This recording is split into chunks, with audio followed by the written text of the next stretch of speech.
இனிய வணக்கம். என் பேருங்க தாமோதரன். திருவிக்கா பேச்சு பயிலரங்க நிறுவனர். ஒரு வழக்கறிஞராக உயர்நீதிமன்றத்திலே, சென்னை உயர்நீதிமன்றத்திலே பணியாற்றுபவன். எனக்கு Gyan Darshan Seva foundation for the blinds, பார்வையற்றவர் மாற்றுத்திறனாளிகளுக்கான ஒரு இனிய அமைப்பு. பன்னெடுங்காலமாக இந்த அமைப்பு எல்லோருக்கும் உதவி வரக்கூடிய ஒரு இனிய அமைப்பு.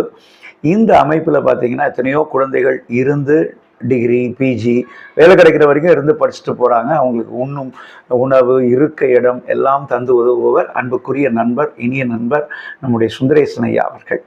அவர் என்ன பண்ணுறாரு, இப்போ தீபாவளி அப்படின்னு வந்தோடனே நம்மெல்லாம் என்ன பண்ணுறோம், ஒரே சந்தோஷம். ஏன்னா எல்லாருக்கிட்டையும் பொருள் இருக்குது, வரவு இருக்குது, நம்ம தீபாவளியை கொண்டாடுறோம். ஆனால் அவர் மனசில் ஒன்று சின்னதாக உதிச்சு, என்னன்னா நம்மலாம் தீபாவளி கொண்டாடுறோம், எத்தனையோ பேர், அதுவும் பார்வையற்றவர்கள் எத்தனையோ பேர், ரெண்டு பேரும் பார்வையற்றவர்களாக இருக்கணும். அந்த மாதிரி இருக்கவங்க வீட்டில் எப்படி அவங்க தீபாவளி கொண்டாடுவாங்க? அதுவும் அவங்க சாதாரண மனிதர்கள்.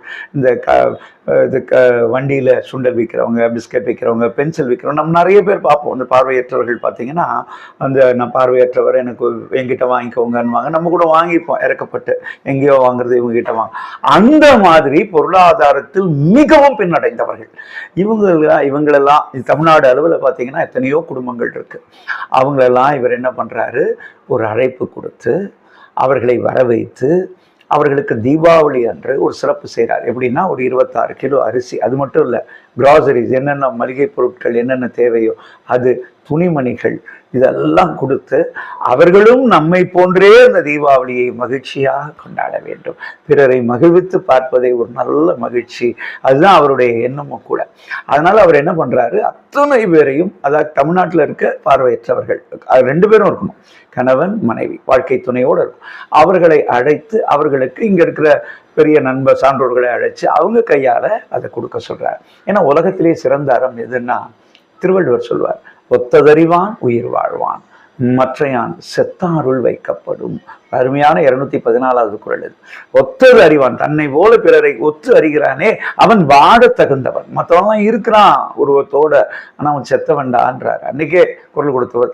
அதை உணவில் வாங்கி திருக்குறளை படிப்பது வேறு, வாழ்க்கையாக்குவது வேறு. சுந்தரேசன் ஐயா ஒரு திருக்குறளாகவே இந்த பணியை செய்து வருகிறார். அதனால இந்த பணிக்கு அத்தனை பேரும் நீங்க வாங்கிட்டு போகும்போது பார்க்கணும், இந்த தெருவே ஃபுல்லா இருக்கும். இந்த கம்பர் தெரு நம்பர் 1 கம்பர் தெரு, மேத்தா நகர், ஞானதர்ஷன் மாற்றுத்திறனாளிகள் அமைப்பு முன்னாடி நீங்க பார்க்கணும். ஜக ஜக ஜக ஜக ஜக ஜக ஜகன்னு மனிதர் எல்லாருமே, இந்த பார்வையற்ற தம்பதியர், இணையர், இவர்கள் இதை பெற்று செல்லும் போது அவங்க முகத்தில் இருக்கக்கூடிய மகிழ்ச்சி, அதெல்லாம் நம்ம பார்க்கறது. ஏன்னா வள்ளுவர் ஒரு வங்கி சொல்றார், இப்போ நம்ம ஸ்டேட் பேங்க்ல போட்டா அது